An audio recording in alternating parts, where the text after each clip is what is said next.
The lieutenant's eyes went to the wall furthest from the door just behind him. This was obviously a kitchen area.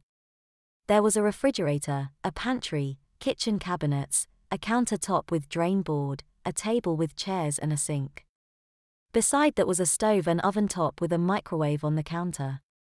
The kitchen and exam room had tiled floors, but the rest of the room was carpeted in a deep plush pink that his feet sank into more than any ordinary carpet. It felt that if he fell on his face from a standing position, it probably wouldn't hurt a bit.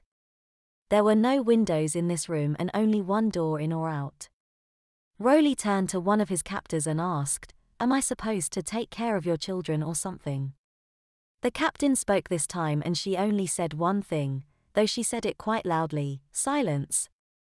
The captain walked to the wall with the baby supplies and grabbed an item from a drawer, returning to Rolie with a meaningful stride. She showed Rolie what would have been a baby pacifier with the exception of the rubber nipple on it, which was replaced by a small, soft rubber, flaccid-looking object. The lieutenant started to say, "Wait." But the major stopped him mid-sentence. "You were told to remain quiet, you were warned that you would be punished." She pushed a big red button on the wall by the door. The sounds of a key turning and a bolt sliding came from the door, and two very large and husky WMs leaped inside. They were half-crouched and their arms were raised part way at the ready. One had a net and the other had a taser in her hand.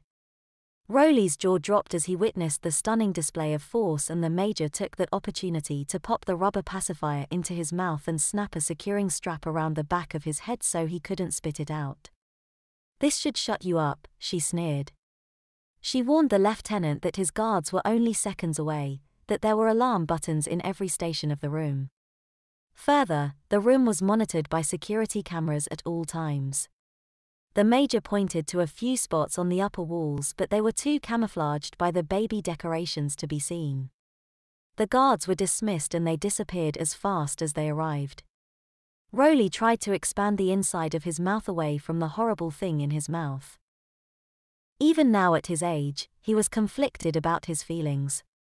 Sometimes he was a straighter line between 2 points, but during his dress-up fantasies things got decidedly twisty. He did not consider himself to be gay. He was a hardcore Marine, a force to be reckoned with. The major watched Rolie's mind flail about for several minutes. You could almost read his thoughts as his face pantomimed his distress.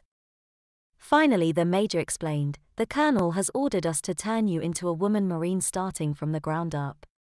This means you will be treated like a baby girl in every way until you have learned all of its life's lessons and conform satisfactorily to that lifestyle. If you manage to graduate, you will become a little girl. If you can convincingly present yourself as a little girl, then you will be allowed to become a preteen, then a teen, and finally, after significant training, a woman Marine.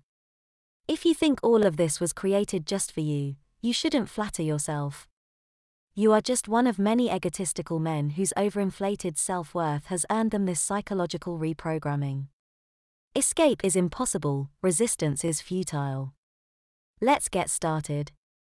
The pretty young girl he saw when he first entered the room walked up to Rolie and stepped behind him. He only now noticed that she was wearing a nurse's dress. She had a stethoscope around her neck and a hypo in her hand.